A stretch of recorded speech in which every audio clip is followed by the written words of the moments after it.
All right, today is Monday, June 23rd. We got some big topics today. The first one, the massive outage at Google about a week and a half ago. We're talking about that with some new reports that came out and what that actually means for your organization. Second topic up is the U.S. Department of Justice taking down a North Korean group that's infiltrating the U.S. job market with remote IT workers. Third article is what happens to crypto when quantum computing breaks everything. And then the last topic, not necessarily an article, but more so guidance from Damian and Troy on getting into cyber with or without AI in the age of AI. All right, this is the DTF Cyber Podcast. I'm Damian. This is Troy. And it's your boy Fern. Let's go.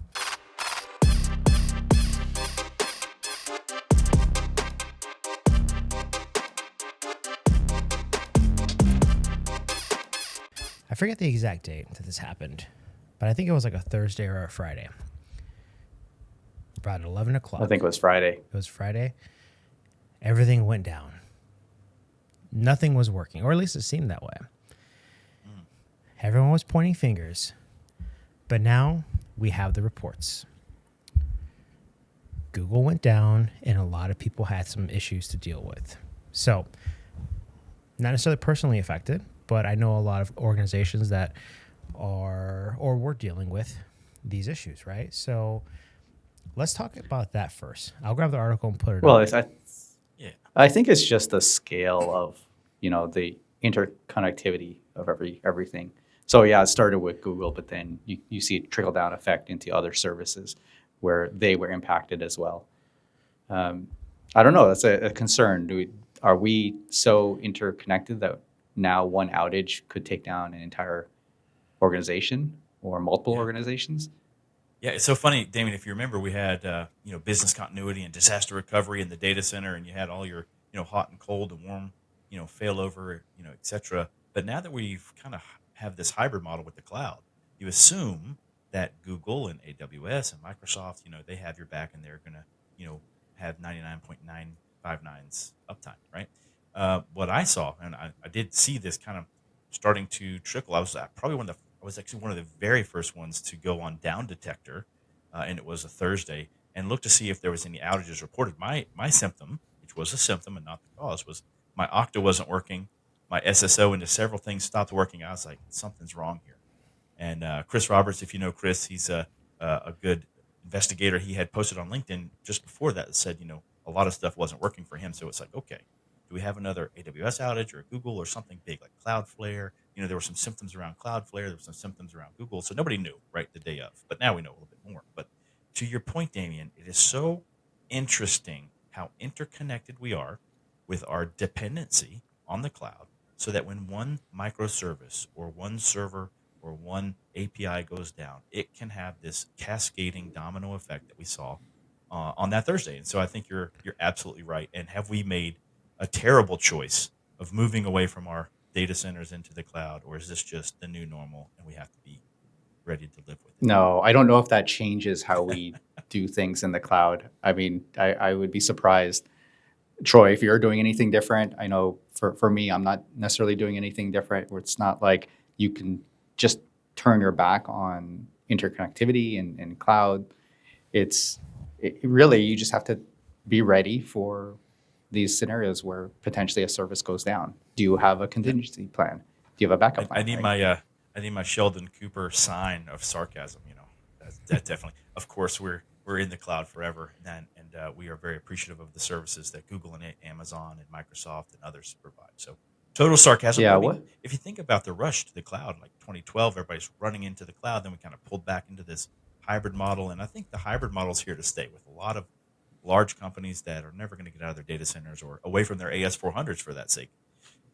So the cloud's here to stay, but these little pieces of disaster recovery you might want to plan around. So I'd love to get your take on that, Damian. I don't think it's really a cloud-only issue. From what I was reading, this was really a change that they had made, and it wasn't tested in production, like fully tested. And sometimes at scale, it's hard to test. But I would expect a company like Google or Microsoft or Amazon, if they're changing something to their infrastructure, they would test it in regions first, right? You would hope. And in this case, not have a global impact. Maybe if you take down one continent, is that going to be an issue? Probably, but not a widespread issue where you're taking down the entire world. So I'm not sure, from what they released, it was a change, and a change that wasn't fully vetted. And so the question for, people listening to this or watching, do you have proper change control? And how do you test implementing new features, new products into your environment? Because this is, not just a Google problem. It's not just a cloud problem. I think this applies to every organization out there. Yeah, and if you remember the CrowdStrike outage, which they did a fantastic job cleaning up quickly, but you remember it started in Asia. I remember getting pinged from my Japanese team overnight, and it started over in Asia and just kind of trickled across the whole world. So again, we see where geographic ringing of the deployment is so important. Just start testing in small areas and kind of cascade out larger once you have some confidence in that deployment. Is that the case here again? I'm not sure, right? It probably would cascade. So, but I would wonder if there's a way that we could implement changes for specific regions and maybe wait a little while to see if there's any impact. When we're pushing out, and my team is pushing out changes today, we try to do them in groups, right? You don't want to necessarily push everything out all at once. For example, if you're doing a change on multiple endpoints, if you have thousands of endpoints out there across the globe, are you going to push that out to everybody? What if you blue screen everything on day one? And so you want to have maybe a subset of super users that test it out first, and then cascade that to a bigger group, and then a bigger group, and hopefully by the time you're fully deployed or fully implemented for patching or new features, you don't have these issues. That's the approach I take. I don't know, Troy, that would probably be similar for what you would look at as well, right? Yeah, it seems like change control 101, right? You test deployment and user acceptance training, and then QA, and then you hit production in a small but meaningful region, and load test it under load. Because a lot of times when you push out an update, it does fine in test. You can only load test it so much, right? So when you actually hit production and you're getting the millions of API calls or whatever the load is on that change, that's when you're going to really see the stress test. So you kind of have to do it slowly and watch as it goes through there. But I think that if you have a company building software or deploying software, definitely change control, is going to be a big way to save face with your customers and maintain your uptime. It's preaching to the choir. This is really, basic stuff, but I think, we've seen enough challenges around it that we may need to say it again. Yeah, and I don't think it's limited to just companies developing software. I think if you're you're a consumer and you're a business that consumes, the software, I think that what this proves is you can't trust even some of the largest players to develop properly, right? To not have bugs in their code or not have bugs in their software. And so as you push this out, it's hard to determine whether they've tested your exact configuration. I mean, I think that would be impossible, right? So everybody should have some sort of testing plan and change control in place. So I've got a question for you guys. So this is obviously a made-up story, right? But I think it's consistent with a lot of situations where there's a business that their peak busy season might be summertime, like right now, right? Summertime, people are moving, people are doing all kinds of things. Everyone's out of school, retail is going crazy, a lot of international travel. Now, in this case, you had this issue. Google went down. Troy, you said you couldn't get into some of your things. If you were on a customer-facing front, right, and you can't get into your systems, you can't log in, you can't do your job, it's essentially like a loss of revenue, right? So as a business, you are kind of at the mercy of some of the providers that you might be using. So is there a bulletproof way to make sure that, or to understand maybe the dependencies of your organization and where they might break, so you can have a mitigation plan? Because what I'm thinking of is you don't know what's going to break at any point. But if you understand what breaks and how the traffic needs to move afterwards, Maybe there's an avenue to just not be worried about things breaking, because you have a plan B and potentially a plan C. So if you are in the retail space, or your business is highly dependent on consumers buying from you, like maybe like your website, for example, online purchasing, is there, I guess, what's the guidance on helping ensure that you have the kind of these redundancy plans? I don't think. I have a story for you. Sorry, go ahead, Damon. No, I was just going to say, I don't think there's ever a case where you're going to have full redundancy everywhere. I mean, you look at this issue, Google started it, but that cascading impact from Okta, I think Cloudflare, there was a bunch of other services that had issues, not necessarily go down, but had issues. And how do you plan for that? How do you have contingencies across multiple platforms? And so I don't think it's fair to say, everybody can plan for full redundancy everywhere. But at least I like your idea of analyzing, potential impact if something were to go down, and what would be that cascading effect. Do you just send people home at that point? If you're mission critical, like you're a hospital and there's life and death on the line, are you going to be in trouble? Like, is there going to be a patient in the operating room that you just can't continue with that procedure, and you're going to have to continue at another time, or do you push forward? I mean, some of these things are going to be dependent on industry, but retail, since you mentioned that, retail shuts down, or doesn't shut down. They stop any changes from November and December in the United States. That's just the biggest time for their revenue. Not necessarily summer, but no changes. The problem though is now if they're dependent on services that are making changes, how good are those change freezes for those companies? That's a good question. Now, it's so funny that you bring this up, Fern, because I have a real story that happened during this outage where I was trying to become a customer of a company and I couldn't, and actually I still haven't. So this is not a commercial for this company, but if you've heard of the AI company called Fixer, Fyxer, it's supposed to help you organize your inbox. I kind of wanted to try it out, do the free trial, and use it on my Gmail to see if I could help, with all the thousands of emails that I have. And tried to download it, tried to activate it, tried to do all this stuff, and it kept giving me the same error that I was seeing on my other Okta errors on my enterprise side too, session invalid, so on. So I knew it was related to whatever was going on. So this company, it's an e-commerce, right? Software company that faces consumers like me. I tried to buy it during the outage. I was not successful twice, and I still didn't go back and buy it. Now it's been, 2 weeks. So, they lost a customer because of that outage. They don't even know they lost me, but, I'll probably go back and check it out again. But there you go. I mean, lost revenue, absolutely. And you're not able to quantify that because you can't catch it. But what I have seen is people using a SIM to really look at the web logs of different stages of a customer's journey. So they can see how many people have abandoned their cart. They can see how many people have, looked at the website but didn't click on a certain product.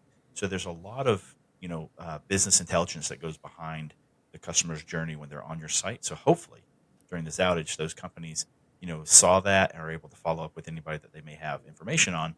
Unfortunately, I didn't get to the point to put any of my contact details in, so they can't contact me. But at least maybe they know that I was there trying to buy and couldn't. So that's a perfect story for your comment. Yeah. So Fixer, if you're listening, we need a free license for Troy because he's inundated with emails on his Gmail account or whatever account it is. I'll tell you, Troy. So I've been using Superhuman for the past few years, and it's a great tool. Yeah. So I want to say again, not a commercial for anything, but we can all agree that we need help, right? I mean, I've been using my Gmail now for a few years, and I've got 3,000 unreads, and I don't know how to organize them. So Superhuman, I'll check into. But if anybody has any good ideas for some way to automate your personal life there, that'd be helpful. Let me know. Yeah, I've heard of Superhuman. I know a few people that use it. I just click the select all and delete. It seems to work pretty well for me. But I don't know if that. Yeah, just as a reminder, though, we're talking about for personal use. If you're going to try to use this in your organization, make sure a lot of these are AI driven. So make sure your AI governance committee reviews any tools that you try to use within your work environment. Yeah. Good point, Damian. Yeah. No, that's a good idea. So I don't know. I think, and obviously, Victoria's Secret situation was a few weeks ago, and I haven't checked on the latest with that. I don't even think they've kind of released anything around what's happening. But it's another good example, not necessarily related to the Google at all, but when the e-commerce site goes down, like what is the impact to the business in terms of revenue? So I'm definitely interested to see what their earnings look like over the next few months as a result of that incident.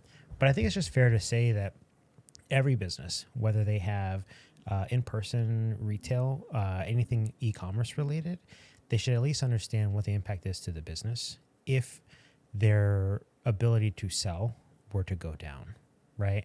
And just like with Fixer, if their website doesn't work and you can't log in and get your license, how much does that cost? And I think in the grand scheme of things, if people consider what's the loss of revenue compared to what would it cost to kind of prevent certain situations, you would see, or maybe that's even a good question. Like for you guys, in some of your past experiences, like have you had to do an analysis where you looked at what was the impact of a service going down from a revenue perspective, and Oh yeah, and then you all the time.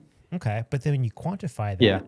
on how much it would cost to like purchase a product or a service from a third party, to kind of, and is that typically, I mean, I'm sure everyone does that to an extent, but maybe there's something there too, is for people that are in a situation where they know in a scorched earth situation, it's not going to be good, but how do they, or maybe what's some of the best ways for people to put that in terms of And, business and to can understand? and to be clear, I don't know that there's a solution for, let's say Fixer as an example, right? And the Google had the outage, and there was some downstream effects that affected Cloudflare and Okta and so on. So Fixer is relying on multiple third parties to, provide their service on the web.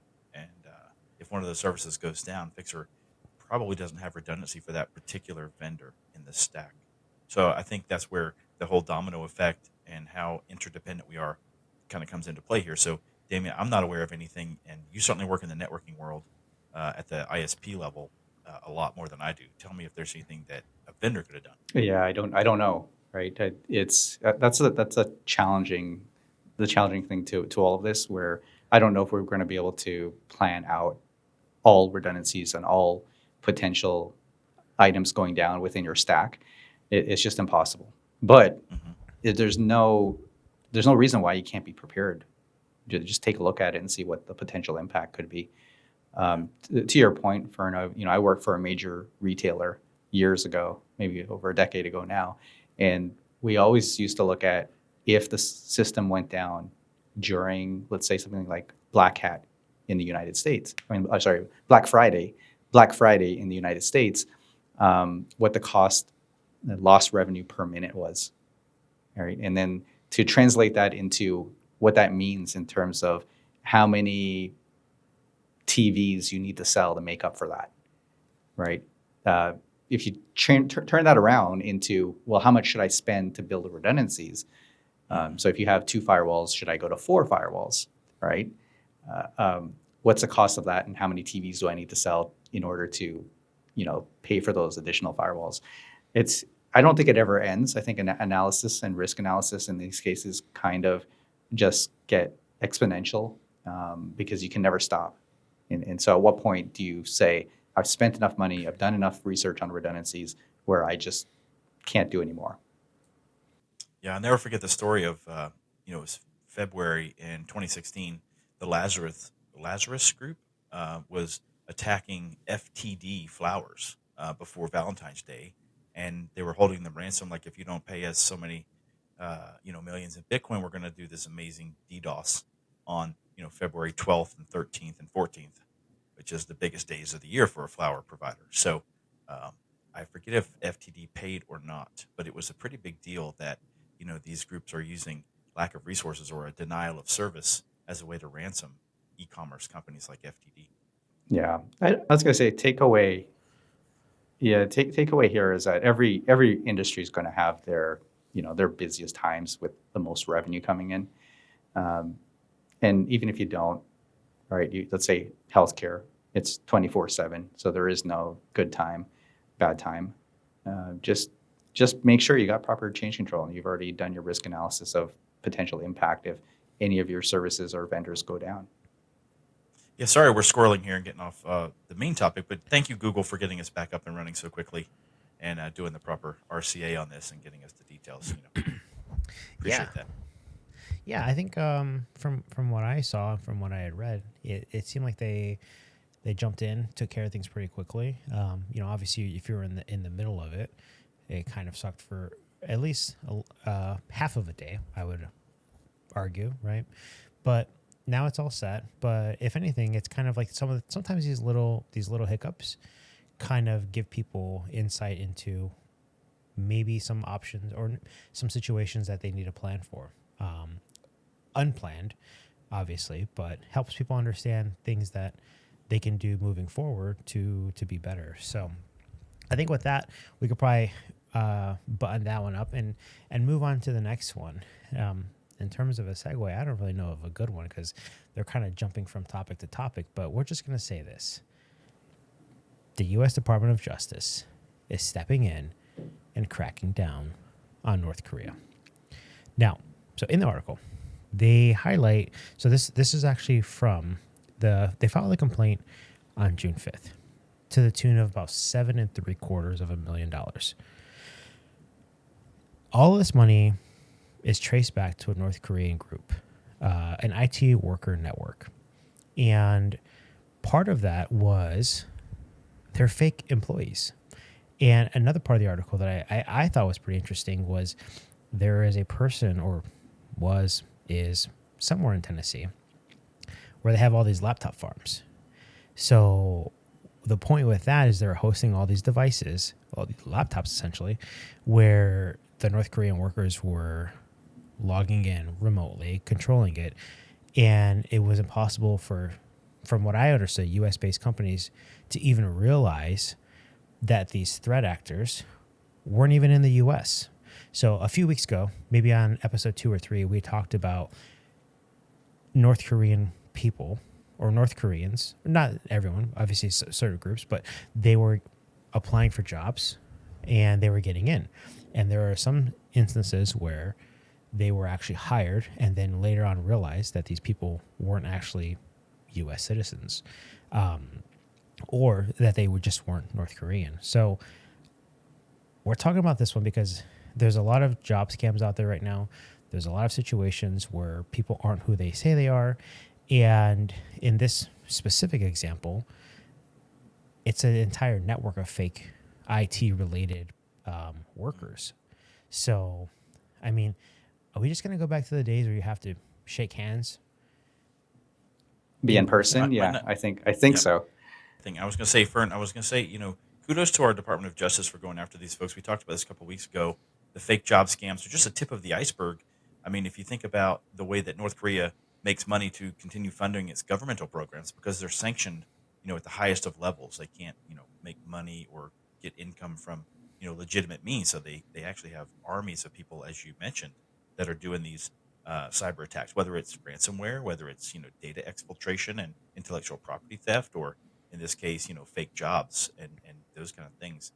This is happening at such a rapid rate, and it's affecting a lot of U.S. companies. So again, kudos to the DOJ for going after them and finally getting some of these folks and seizing the funds.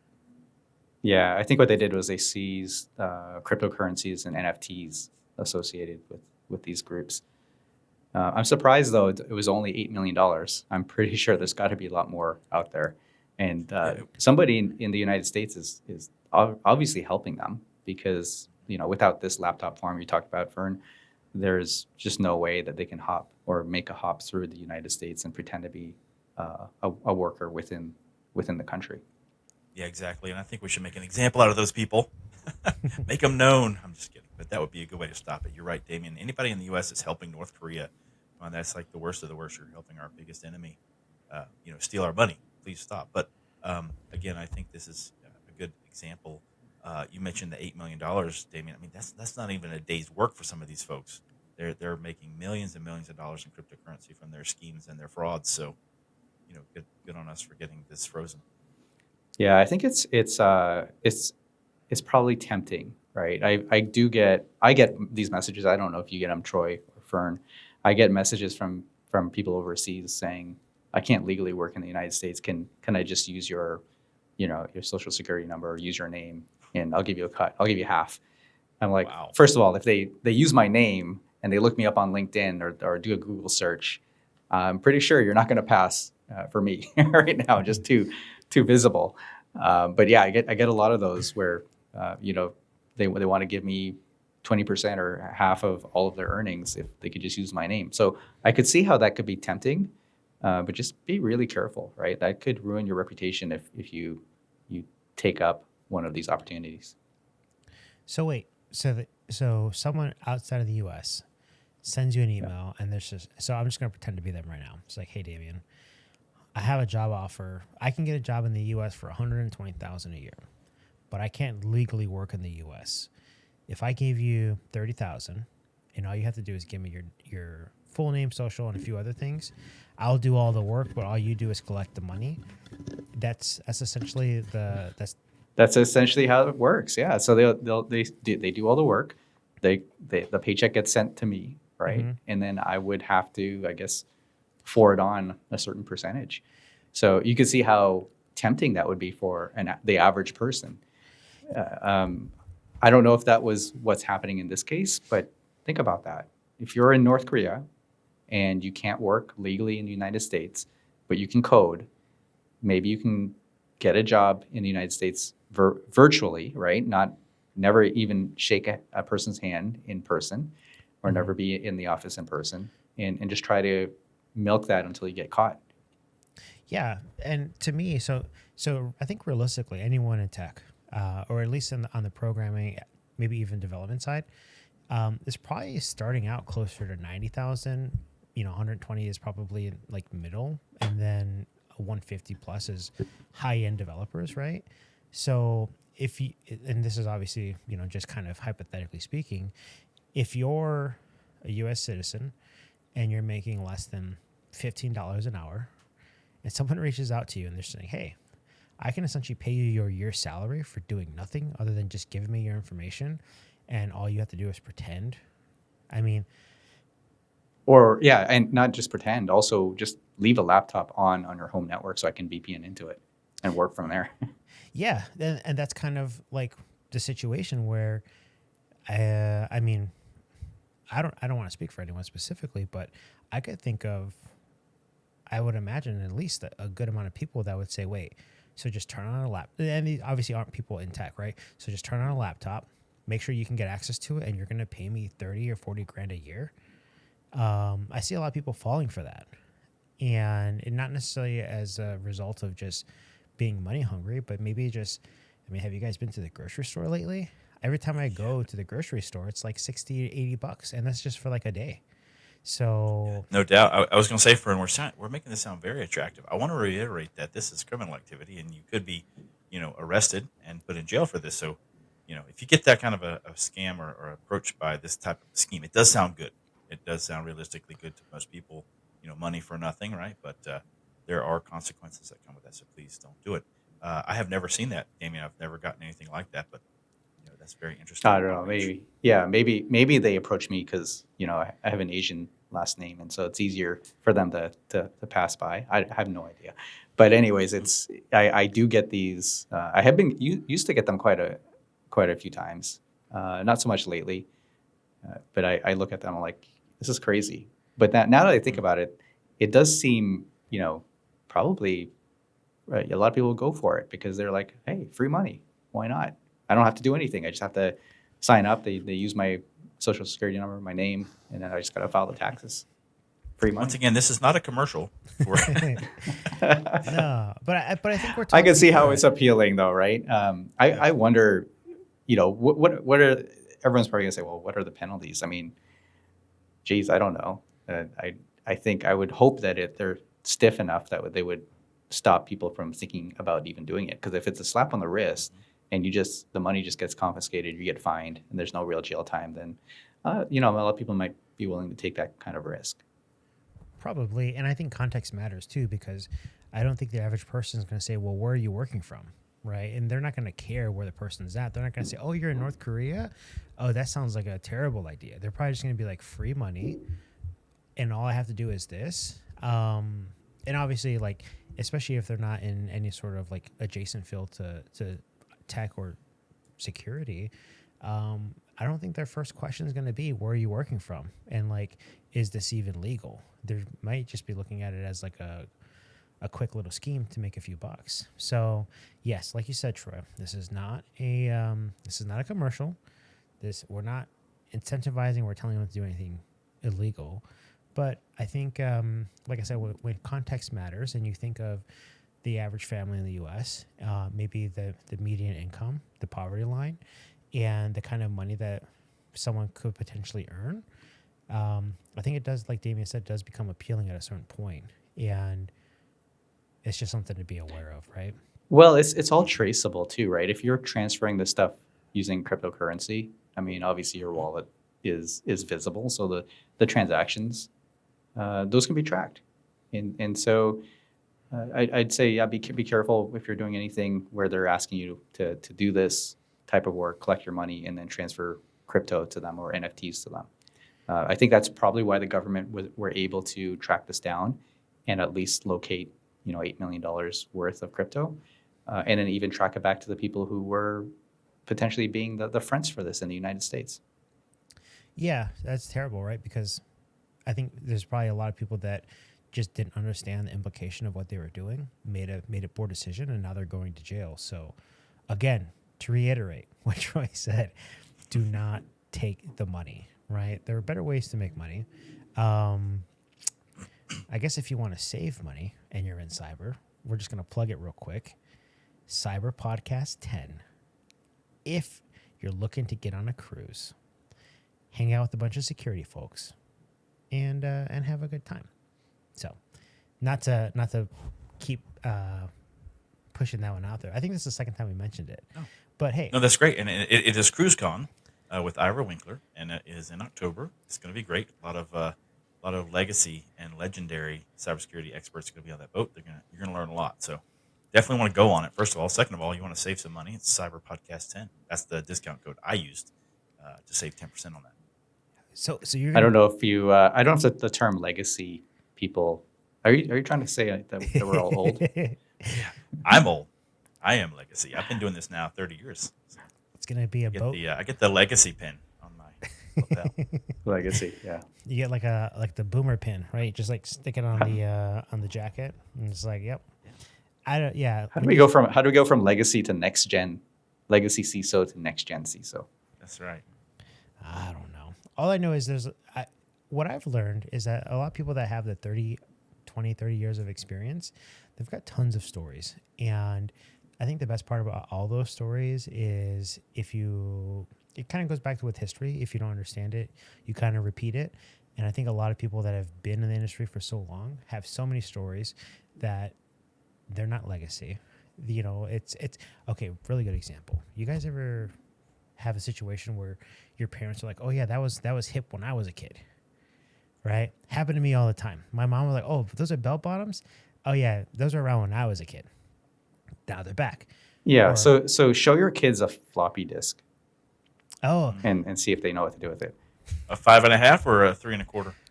Either. I think the 3 1/4. And they'll be like, "Oh, that's the save button." That looks like the save button, huh? Like, yeah. Oh, you 3D printed. Yeah, I saw this. You 3D printed the save button. Yeah, exactly. So I guess we're all just old. Some more so than others. But CruiseCon is for sure going to be a good time. I'm still working on convincing my wife to go. But Troy, you said you're going to be there? That's right. I'll be on.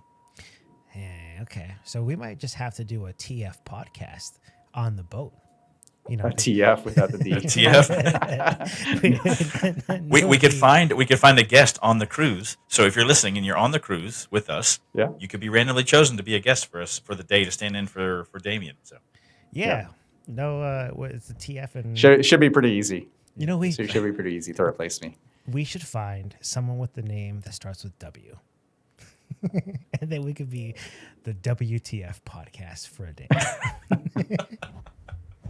It's great. Uh, That's great. yeah, I'm not going to ever be a comedian. Hopefully, that is never a career option. But so Can you pay by crypto? not if crypto is broken, because that kind of brings us to the next story of quantum computing, right? And I'll be honest with you guys, I'm not a big crypto person. I think I've made this very clear. Like, if someone gave me a Bitcoin, I would know what it's worth. But that's about all. And I don't know how to spend it. I don't know how to use it. Any of this wallet stuff. Like, I am basically caveman when it comes to crypto. I love the charade, Fern. You're just trying to stay safe with all the physical threats out there. You're like, I have no crypto. I don't even know how to spend it. Yeah. Don't kidnap me because I don't have a wallet. Is that what you're saying? I'm the worst person. Like, yeah. No, this is true, though. Like, if someone wants to give me crypto, I'll for sure take it. But I don't even know how I would accept it, just to be clear. So that's why whenever we talk about these crypto stories, I find it interesting because I'm basically a caveman asking questions. And Legacy. Yeah, I'm legacy man. Legacy. I'm legacy Fern asking I've questions. coined a new term there. Yeah. But quantum computing is another thing that I'm not too familiar with, right? And I've heard this before because I know some people kind of like in the PKI field, right, where they talk about cryptography and standards and the windows of people having to change their keys in and out for security reasons and things like that, right? So that's some of the things that I've heard. But this next article kind of talks about what happens when quantum computing theoretically can break the cryptographic protections, right? So to me, if I happen to own crypto and I have millions of dollars, I guess for you, Troy, like, what does that even mean? Like, should I be worried? Yeah, it's not really cryptographic protections per se. Remember, the blockchain is an algorithm and a mathematical problem that's being solved at a rapid rate, and it's all cryptographically signed. And so if you look at the way that quantum computers are solving math problems at the speed of light, things that would take us normally 10,000 years to figure out, I think IBM's new quantum computer can do in a few seconds. I mean, I think these kind of things really scare those who hold Bitcoin, because if quantum computers are used to potentially break the encryption of the blockchain, we have a challenge with both, is it indelible still? And we can do what's called a 51% attack, which is, take over the majority of the chain and change it so that it is no longer relevant, and it then falls apart in on itself. So I am not, an expert per se on the encryption or the algorithm for blockchain or any other of the distributed ledgers, but I would say that it certainly poses a theoretical problem. If quantum computing can break the encryption algorithm of a distributed ledger, does that then mean the coins are worthless because then the algorithm can be broken? I don't see it as breaking the actual ledger. I see it as a potential to take public keys, which are your public wallet keys, and then being able to decrypt that so that you have the private key. And so now you would be able to own all the Bitcoin, all the wallets, and then what happens at that point? So yeah, it's kind of scary. I've been reading a lot about quantum computing and qubits. It's pretty interesting. We can't get into it here, obviously, but I think the time is coming a lot quicker than we expect, where quantum computing on the horizon, potentially could disrupt a lot of things. And it's not just, Bitcoin or crypto. It's also, anything that we have encrypted today, anywhere that So can if all you think be about, decrypted. the embassies using encrypted cables back and forth to send government secrets, all of the things that we've encrypted to keep our most precious secret are based on legacy encryption. And once quantum computers are now, more reliable and stable, then they'll be able to break those encryptions in seconds. And so the challenge for quantum computing has been the error rate. The qubits are either in an on position, an off position, or both at the same time. And there's, continuous errors in those superpositions, as we call it. And then, once that error proofing is stable, then we're going to really see quantum computers take off. And I think I just saw an article recently that says that we're getting very close to introducing error correcting AI into the quantum computer, so that this is going to happen within 2 years now. So we've been talking 5 years forever we might be getting very, very close, as you said, Damian. I think we're getting closer. Yeah, for sure. And I think, so, full disclosure as well, I don't own a lot of crypto. I have a little bit for transactions that I need to make. I need to make purchases using Bitcoin. Not for anything illegal, by the way. Just that happens to be the method of payment that I need to transfer to certain people. But this is for me. It's just really a currency that I use for transacting business. Right? It's not an investment mechanism for me. And am I worried about quantum computing breaking Bitcoin? Yeah, absolutely. Especially when it's over 100,000 for one Bitcoin. What are you worried? If you have one Bitcoin, you have 10, you have millions of dollars in there. What happens if quantum computing takes over and a nation state takes it? That's it. And figures out a way to own all the Bitcoin? Yeah, we know China has a huge investment in this field, both quantum computing and Bitcoin. So they were trying to build enough data centers to take over 51% of the chain at one point. They were not successful, but they have a huge interest in both quantum and Bitcoin. So, nation state, Damian, to your point, exactly spot on. Yeah. Now, I don't know if they would take it over and kill the entire system. They may do it and slowly siphon off coins and convert them to real currencies. So, anyways, it's something to be worried about. I'm not sure, like you said, Troy, if it's 5 years out, 2 years out, or even maybe it's happening right now. We just don't know about it. But I'd be concerned for sure. That's how things always happen, right? We fear it's coming, and then it's happening in a government warehouse somewhere. Then we find out about it. But I would say this: if you remember Julian Assange, right, when he claimed asylum in the embassy, and he's under lock and key for all those years, there was a kill switch that if he was killed, this file that he had distributed to millions of people, he would leak the private key for that file, and it had all of the damning information about governments around the world and some of our politicians. And so the thought was, like, if Julian Assange was assassinated, this key would come from somewhere and they would give all this information. Now, what happens if quantum computing can break that encryption and we find out what's on those emails and documents that he hid and used as his kill switch? Yeah. Well, so I've got kind of like a random question then, or not necessarily random, but I'm thinking about it because we're talking about encryption. So could it be used for good in the terms of if someone is, someone's organization gets popped and all of their disks get encrypted? Is there a potential for quantum computing to be used as a, quantum computing as a service to decrypt? No, I think it's too expensive and too much power and effort to do that for something like that. But I think, maybe the guy with the hard drive in the landfill, maybe he could hire a supercomputer, quantum computer at a university or something to figure out his private key. That would really be worth it. Okay. Yeah, I'd be worried though that they can break all the old encryption, but then what does that mean if you're creating higher level encryption using quantum computing? Mm-hmm.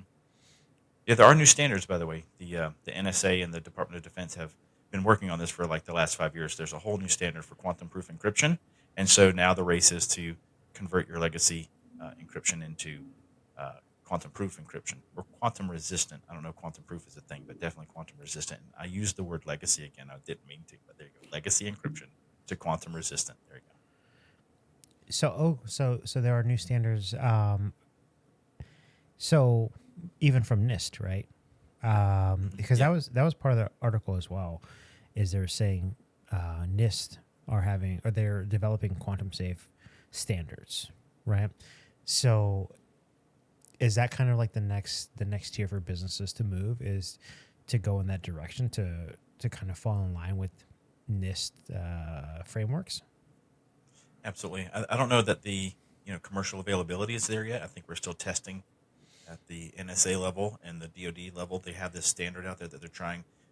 They had a grant for some companies that were in this field, and they've narrowed it down to like 5 or something like that. So I'm not sure that it's commercially available yet, but yes, companies are going to be racing to get that technology to, change out their encryption keys on all their, really important data. It's all a cycle though, right? So you go back 20 years when I first started using encryption, and then the standards kept increasing. It's only a matter of time before whatever the new standard is gets broken. Absolutely. And as computers continue to get better, and even quantum, I think we're going to continue to see encryption having to keep up with it. So okay, so it's too expensive and not necessarily a way for people to combat having their disk encrypted, like by a threat actor, right? So we'll just kind of throw that out the window. But what it is important is that in the near future, a lot of organizations are going to have to move towards this quantum resistant encryption, right? So my next kind of thought, or maybe thinking out loud, is outside of encryption, what are some other things that are coming down the line that quantum computing poses a risk to in terms of security?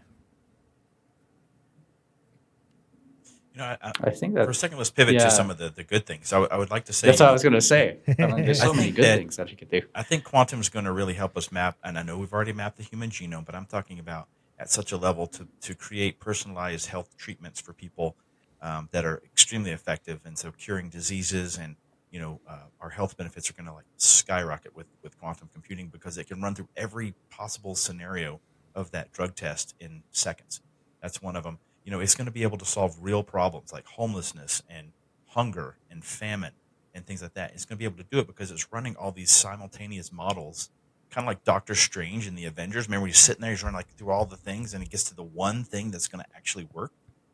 That's what quantum is going to do for some of these. Well, really it's like the conversation of alternate universes, and if you make one choice today, how does that set off the chain reaction in the universe? And I think quantum computing is probably going to do analysis on all of the different potential alternate universes from this point forward, and then be able to hopefully give us the right path moving into the future. But even just looking backwards, looking at ancient languages that we still haven't cracked, and maybe some of the the hieroglyphs that we haven't really, I think for the most part they understand them. But if you take quantum computing and apply it to that, we may be able to learn more about our history. I don't want to know. Drug development. I don't want to know about the mummy in the cave that we shouldn't have opened his tomb, and now there's a curse on the earth. We're gonna leave those ancient aliens mysteries there. Right? It's all aliens, right? It's all previous aliens. Yeah, they're all aliens. I don't want to know. Let's just keep looking forward and solve good problems. But I mean, at what point? Because you can also do new drug discovery and development a lot quicker. Does that mean we now live longer, or we have a better path to live a longer life? How does that impact even the world? Should we live longer? Does that impact our environment? Does that, so many questions of how we evolve as a human race. I don't know. Hopefully quantum computers can run through these mathematical simulations and give us the answer. But I'll tell you what, if you're listening to this, you got some ideas, put them in the comments. I am curious what you think the benefits of quantum computing are going to be that you hope come to reality. Yeah, I tell you what I'd like to be able to order a coffee from Starbucks and not have it get ruined. If they can use quantum computing to help me with that, that would be great. I wish there was a way to, I don't know. I don't want to turd on a bunch of different companies out there, but we'll just say there's a lot of benefits for quantum computing. I'm not sure what they are, but I do like the idea of drugs and or medications rather, right? Maybe living longer. I'm not sure if I'd like that, because sometimes it seems like the world's going into some random strange places. But healthcare is definitely good, right? With some personal things that I have with my family, I could see a benefit to that. Yeah, I'd be all for it. And maybe other things out there that might help, like you said, Doctor Strange with all these millions of potentials. The only thing that I would add to that is, the one situation that actually worked was, Tony Stark had to die. So I don't know if I like that, because, he was essential of the Marvel universe. So I guess getting back out of the comics So we've talked about a bunch of different things today. So we've covered some of the situation with Google, right? We've covered the U.S. Department of Justice stepping in, kind of shutting down some of the threat actor groups in North Korea, and then we've also talked about quantum computing and what that could mean for people in the crypto world, or not necessarily in crypto world, just in general, right? I do like how you guys are more about the sunshine and rainbows instead of the doom and gloom that I was asking about. So we'll leave it on the high note, but I do want to say, Well, I want to congratulate Troy. Actually, some good news coming out today. So congrats, Troy. I don't know. Yes, we cannot forget this. And then Troy actually has an announcement as well. So we're gonna turn the mic to Troy to let us know. Thanks, Fern. Appreciate it. So after months of actually looking and searching and actually trying to find the right place to call my new home, I have started as of today as the field CISO or field CISO at Upwind. Upwind is a cloud security company that focuses on runtime. I'm sure you've heard of it. Don't need to go into all that they do, but I really like the team, the culture, and the product, and I was happy to join them and help kind of evangelize what they're doing in the cloud security world. So excited about that. Yeah, congrats on that. I heard you only got the job because of this podcast.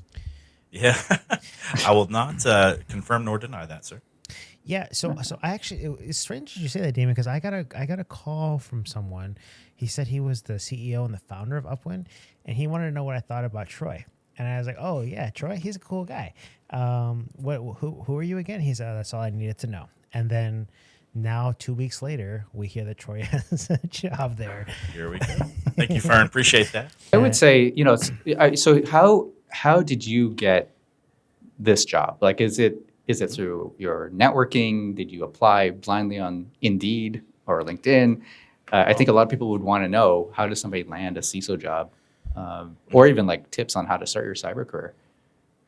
Yeah, so that's two sides of a coin, right? So for this particular role, knowing not only the founders of Upwind, but also CyberStarts and the folks who funded them, very successful venture capital firm that funded companies like Wiz and other successful startups, was how I actually got introduced to the company. But when I started seeing all the positive things happening there, like with Rinky Sethi as an example, coming on as their CSO, was just so impressive. And then looking more into the product, which I had already looked at as a CISO myself to deploy to solve real world problems, it was just a no-brainer. And so I just kept talking to Amaram, the founder, and Tomer, the co-founder, and saying, if there's ever a chance for me to help out or, help you guys evangelize this, I would love to do that. So that's how I got, introduced there and applied for the role.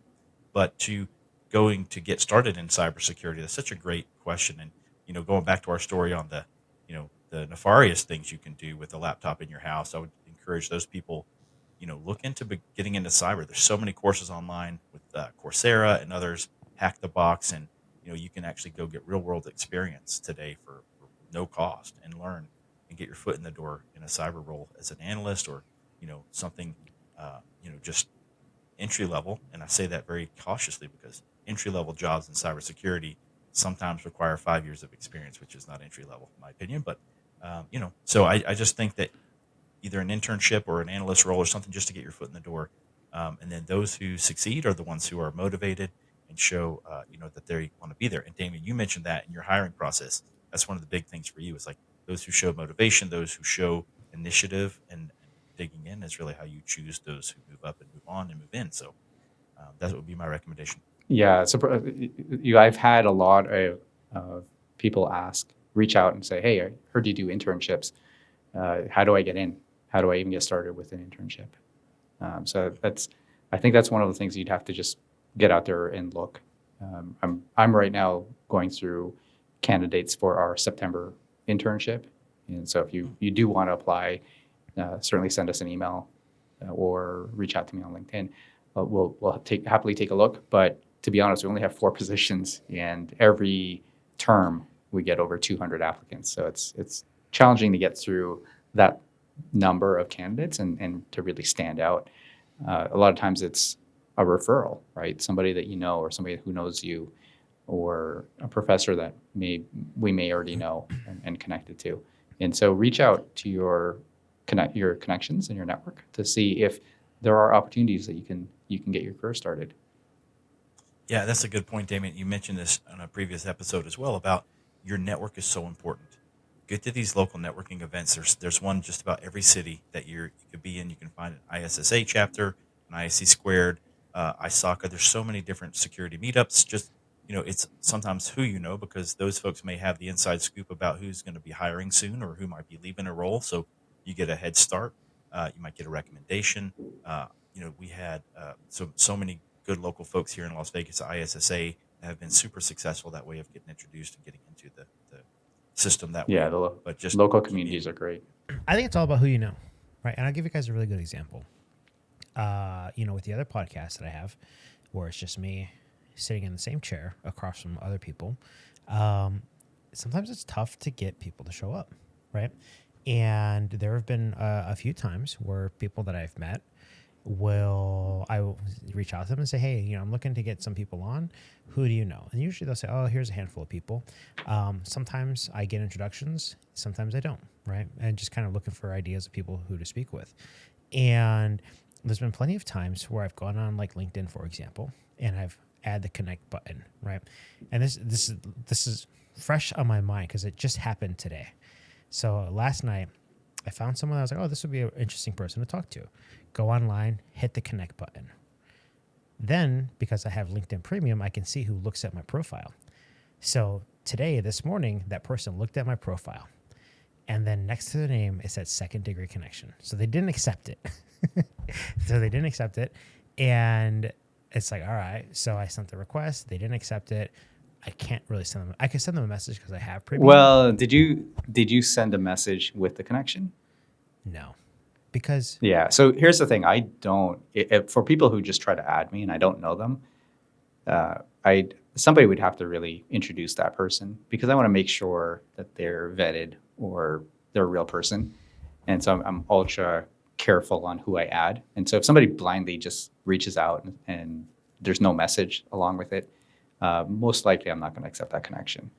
Now, if they leave a message to say, hey, I know Fern or I work with Troy, I'd like to add you to my network, then probably more likely that I'm going to add them to my network, right? So I think that goes a long way. Just drop a note in with your connection request. Yeah, so that's probably one of my mistakes, but here's what we're going to do. I'm going to have someone else reach out to the same person and say, hey, and then boom. And then it's just like that. But I guess the whole point of the story is I happen to be lucky enough to have met some people that can help introduce me, right? But had I not met those people, I can't necessarily ask for help in an introduction. And I think this really just ties back to what you said, Damian, where if you happen to get a referral, that referral has more weight, or in terms of who you're picking, for only 4 spots when you get 200 applications, that referral means the world, right? And it means in my situation, it's clear that if I just go out and add people without even a special note or any sort of context on how I might know who they are or know people that they know, they're likely just going to look at me and just keep it moving, and they're not going to pay much attention. But if they happen to get a text message from someone that they respect, highly respect, and that person says, hey, this person's going to reach out to you, keep an eye out for them, they got this podcast, boom, boom, boom, more likely to be successful. So even, I guess in my situation, it's very, very relevant on how much your network actually can be used. And I think this one thing that's really important to point out as well, and both of you guys probably have experience with this, is networking with people doesn't mean you have to sell them anything. Doesn't mean like you don't connect with people to sell them anything. You don't connect with people to offer them your services. I think at the end of the day, especially on LinkedIn, people get inundated with so many people trying to sell them something, people asking for help, a complete stranger asking you for help, a complete stranger asking you for your time. I think if there's anything that you can do in terms of LinkedIn and getting visibility, it's if you're going to connect with people, do something that's useful for them, maybe something that they find valuable, or maybe just just give them a share on some of their posts, because there's a lot of times like you'll put a post up, you'll get 5,000 views and then not much engagement. So every little bit means a lot. I think especially if people are taking the time to post on LinkedIn, because there's not that many people that frankly show love on LinkedIn. Don't ask me how. Well, I know. I mean, you kind of know who your friends are and who you support. And by the way, the Wilkinsons have another announcement this week too, because I heard there was a book that just dropped today. Yeah, I was just going to say that. We talk about the people part of this, the soft skills and upskilling yourself or trying to get into the industry or trying to improve yourself and progress in the industry. My wife Shannon just published her book today. It's called Prompted Not Present, which is so important. We're relying more and more on ChatGPT to help us through our daily jobs and our daily lives. This book talks about the brain drain that comes from that and how it's making us dumber because we're letting AI make all this stuff, but we're not actually part of that creative process anymore. Where we're just like reviewing it and saying, "Yep, that looks good," and you publish it, and then you ask them 10 minutes later, they can't remember what they wrote. And so those who actually use AI to become a partner with them and help them and do it not for them but with them are the ones that are going to be successful. So we're having to think about how we are upskilling our employees, how we are upskilling our managers and our our departments, because AI is everywhere and we encourage people to use it. It helps make things great, but it doesn't make us smart. And one example out of the book is two marketing professionals, one who had been in the industry for a long time and one who was fairly new. The new person used ChatGPT to create their presentation, and it was polished. It looked fantastic. And they go in and they present to the board, and the first one, the presentation didn't look good. And then they left. They felt disappointed. The guy comes in with a flashy one, but couldn't explain the thoughts behind any of the bullets, had no understanding of what the content on the slide deck meant. And so obviously the first guy, won the promotion. So my point is, just because it looks good doesn't mean it is good. And you really need to think about maintaining your own thoughts in the AI that you're using. Use it to help you, not for you. And your relationships too, because that's how we started this conversation. You can't expect AI to just maintain your relationships. Otherwise, we're going to have our AI systems talking to each other, and there's no real network happening between the people. I don't know if I mentioned the name of that book. It's Prompted Not Present. That's the name of the book by Shannon Wilkinson. It's her second book. Her first one was actually also on the topic of people, which was encouraging the next generation of girls in STEM roles. So, this is just, again, another people-forward book. As I say, cybersecurity is a people sport, and that quote is in the book. So make sure you get a copy. Yeah, and we'll put the link to where you can get the books in the description below. I appreciate it. I was actually thinking because I have an Audible account, and so my first question was, is there an Audible version? I'm not sure that there is, but if she ever does that, like I've got tons of credits, right? I think honestly, I'm going to be in Vegas at some point soon, so I'm going to get a signed copy of this book. Yeah, I was going to say we need signed copies.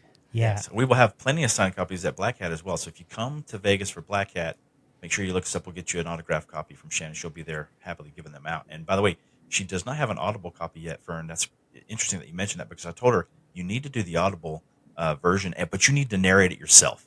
I want to hear your passion in that. Don't hire somebody, and certainly don't use AI to read your AI book.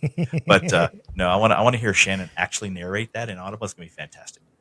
Yeah, and honestly, just as kind of like a side note, is I think based on all the stuff that we have for the podcast, the mic that you have, I mean, she could put out a really high quality audio, right? To have that, I guess, on the Audible platform. Now, I don't know how you would get it on the platform to sell, but I think it'd be pretty easy for her to record, and then I could even do some magic on it to help it, like we do with all the tracks for all of our episodes. It's in-house producing, right? So let her know that's an option. So if she ever wants to get on she's Audible, an avid listener, so she's hearing you right now, Fern. No she worries. is. That's what I'm talking about. Yeah, I think we need to have our own book. How about we write a DTF Cyber book? Yeah. Absolutely. And Damian, you get the first 3 chapters. I'll take the second 3 chapters, and Fern, you get the last 3. There we go. It's DTF podcast book. I love it. Or it could be WTF is DTF, right? Maybe that'll be the title. But yeah, so she's got the book. She'll be at Black Hat signing, selling books. We'll have the link here just below, at least in the description. So hopefully she can get some sales from there. I don't know if she's doing a Cyber Podcast discount, but if she is, let us know. And I think that covers our show for this week. So we're just about an hour or so. I didn't have anything else, any other random questions that that I can think of based on the topics, but I always like to leave it open, because you guys are, here as well. So not necessarily closing thoughts, but maybe some things that we might have missed. No, I think we covered a lot of great stuff this week. Obviously, this is episode number 9, so we're coming close to double digits. Any feedback from people listening, let us know in the comments or send us an email. Happy to try to adjust, but just glad I'm able to do this with 2 of my great friends. Take care of yourselves and talk to you next week. And I guess with that, we're out until next Monday. See you guys soon.